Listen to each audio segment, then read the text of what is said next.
తాకట్లో ఉన్న మీ బంగారాన్ని విడిపించి ఆ రోజు ఆన్లైన్ రేటుకి కొంటాం. Sharma gold company.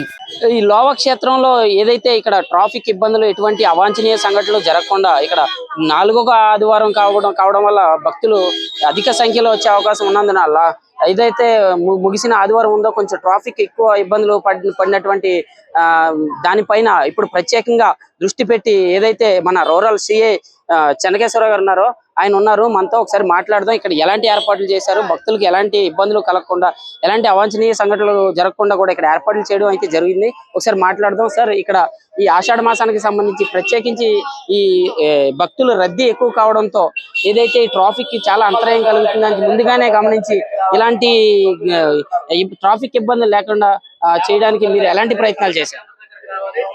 జనరల్ గా ఆషాఢ మాసంలో అమ్మవారి తలుపులమ్మ అమ్మవారి యొక్క దర్శనానికి విశేషంగా ప్రతి సంవత్సరం భక్తులు ఇచ్చేస్తూ ఉంటారు.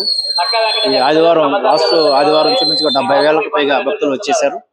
ఆ విషయాన్ని దృష్టిలో ఉంచుకొని ఇది ఆఖరి ఆదివారం కనుక మరింత మంది పెరిగే అవకాశం ఉందనే ఉద్దేశంతో చూపించుకో 100 మందికి పైగా మన సిబ్బందితో బందోబస్తు ఏర్పాట్లన్నీ చేసాం. క్యూ లైన్ల దగ్గర కూడా అంతరాలయంలో ప్రస్తుతం అంతా కూడా చాలా సాఫీగా నడుస్తుంది. ఇప్పటికే 50,000 మందికి పైగా 50 నుంచి 60,000 మందికి పైగా భక్తులు ఇచ్చేసారు. ఇంకా ఇది 2 గంటల వరకు ఇచ్చేసే అవకాశం ఉంది కాబట్టి అన్ని ఏర్పాట్లు పకడ్బందీగా చేయడం జరిగింది. ఎవరు ఏ భక్తులు కూడా ఎక్కడ కూడా ఇబ్బందులు పడకుండా అన్ని ఏర్పాట్లు చేయడం జరిగింది. వారికి దేవస్థానం వారు కూడా వసతి సౌకర్యాలు, మంచినీళ్లు, మజ్జిగ అనే కార్యక్రమాలు చేశారు. ప్రస్తుతం అంతా కూడా అమ్మవారి దయ వల్ల అంతా సాఫీగా నడుస్తాం. అయితే ఇక్కడ ప్రత్యేకించి ట్రాఫిక్ సంబంధించి ఇక్కడ తక్కువగా ప్లేస్ తక్కువ ఉండడంతో చాలా ఇబ్బందులు పడుతున్నటువంటి భక్తులకు కూడా మీరేం చెప్పగలరు? ఇప్పుడు ఈ అమ్మవారి ఆలయంలో ఈ వెహికల్ పార్కింగ్ కి మీరు అన్నట్టుగా కొద్దిగా ఇబ్బంది ఉండేది. అయితే అన్ని చోట్ల కూడా ఇప్పుడు దాన్ని ఎక్స్కవేషన్ చేయించి అన్ని వెహికల్స్ కూడా సరిపోయే విధంగా సుమారు 10,000కు పైగా వెహికల్స్ వచ్చినా కూడా ఎటువంటి ఇబ్బంది లేకుండా ఉండే విధంగా ఏర్పాట్లు చేయడం జరిగింది. ప్రస్తుతానికైతే ఎటువంటి ఇబ్బందులు లేదు. ఒకవేళ అటువంటిది ఏమైనా ఉంటే కొండ దిగునే సీతమ్మపేట వైపు అటువైపు కూడా హెవీ వెహికల్స్, బస్సులు, లారీలు డైవర్షన్ ఇస్తున్నాం. కాబట్టి అన్ని ఏర్పాట్లు చేశాం కాబట్టి భక్తులకు ఎటువంటి అసౌకర్యం కలగదు. కార్లన్నీ కూడా పైకి అలౌ చేస్తున్నాం. గుడి దగ్గరలో అంతరాలయం దగ్గరలో కార్లన్నీ వస్తున్నాయి. హెవీ వెహికల్స్ లో వచ్చిన వాళ్ళు కొద్దిగా దూరంగా దిగి నడిచి రావాల్సి ఉంటుంది.